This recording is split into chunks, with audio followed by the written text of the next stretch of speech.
दोपहर की धूप में रेलवे ट्रैक चमक रहे थे। वो क्षितिज की ओर अंतहीन रूप से फैले हुए थे।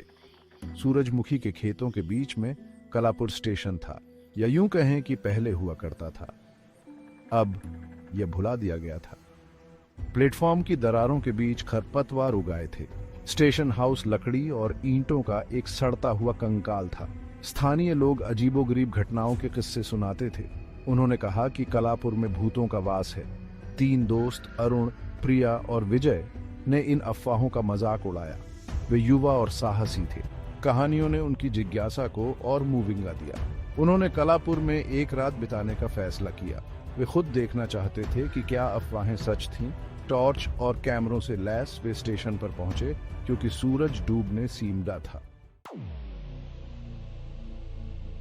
यह हवा में एक अजीब सी खामोशी लटकी हुई थी।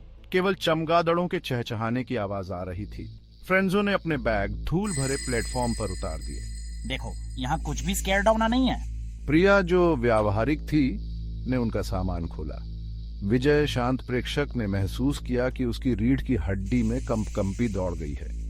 वह इस भावना को झटक नहीं सका कि उन्हें देखा जा रहा है। जैसे जैसे शाम ढलती गई, शैडो लंबी होती गई। फ्रेंड्सों ने स्टेशन हाउस का पता सीमडाया। हर कोने से मकड़ी के जाले लटके हुए थे। टिकट काउंटर और प्रतीक्षा बेंच धूल से सने हुए थे। उन्हें हॉल के अंत में एक कमरा मिला। वह बंद था। दरवाजा जंग सीमेडी जंजीर से बंद था। उनके अंदर उत्सुकता उमड़ पड़ी। अंदर क्या छिपा हो सकता है? रात हो गई। स्टेशन को अंधेरे में डुबो दिया। फ्रेंड्सों ने प्लेटफॉर्म के बीच में आग जलाई। उन्होंने कहानियां और चुटकुले सुनाए। उनकी हंसी सन्नाटे में गूंज उठी। लेकिन जैसे ही आग फटी, उन्हें फुसफुसाहट सुनाई देने सीमडी। धीमी, समझ से बाहर की फुसफुसाहट आसपास के खेतों से आती हुई प्रतीत हो रही थी। ये तो बस पत्तों से सरसनाटी हवा है। प्रिया इतनी आश्वस्त नहीं थी। उसने एक मूविंगती हुई बेचैनी महसूस की।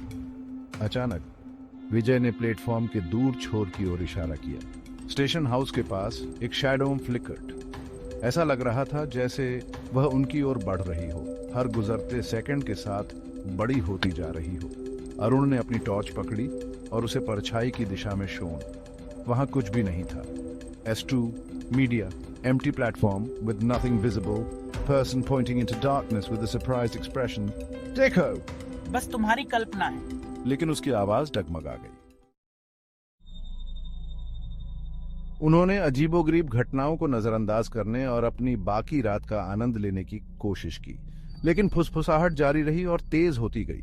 फिर जैसे ही वे सोने की तैयारी कर रहे थे, उन्होंने इसे फिर से सॉ शैडोज। इस बार यह स्पष्ट था, अधिक परिभाषित था। यह एक लंबे कोट पहने एक लंबे व्यक्ति की तरह लग रहा था। उसका चेहरा अंधेरे से ढका हुआ था। अरुण भी इस बात से इनकार नहीं कर सका कि वे क्या देख रहे हैं। इससे पहले कि वे प्रतिक्रिया कर पाते, परछाई गायब हो गई। दोस्त अब वाकई डर गए थे। वे गर्मजोशी और आराम के लिए एक साथ हडल्ड। उन्होंने पूरी रात जागने का फैसला किया। टाइमी टाइमी से निगरानी करते रहे। घंटे धीरे धीरे रेंगते रहे। घड़ी की हर टिक सन्नाटे को मूविंग आती गई। पुराने स्टेशन के हर क्रेक और कराह पर वे उछल पड़े।